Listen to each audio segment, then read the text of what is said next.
ఈరోజు మనం జీవితమే నాటకం అనే అంశం గురించి తెలుసుకుందాం. పాత్ర మనకు ఎవరిచ్చారన్నది ముఖ్యం కాదు. దానిని ఎలా ప్రదర్శించామన్నది సమాజమే గుర్తుపెట్టుకుంటుంది. చేతులు జారిన క్షణాలు కూడా మన నటనలోని బలాన్ని పదిలపరుస్తాయి. నవ్వులు, కన్నీళ్ళు ఈ వేదికపై రెండు కత్తుల్లా మెరిసే భావాలు. అభినందనలు వస్తే వినమ్రంగా, విమర్శ వస్తే ధైర్యంగా నిలబడటమే అసలు కళ.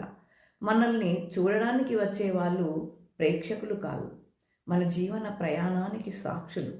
ప్రతి దెబ్బలో ధైర్యం, ప్రతి మలుపులో మనసు, ప్రతి ప్రయత్నంలో పట్టుదల ఉండాలి. తెర పడేదాకా మన జీవితం ప్రతి క్షణం గర్జించాలి, మసకబారకూడదు. చివర్లో మిగిలేది మన నటన, మన గుర్తింపు, మన చైతన్యం. అదే నిజమైన వేదిక. మరి మీరేమంటారు? Thank you.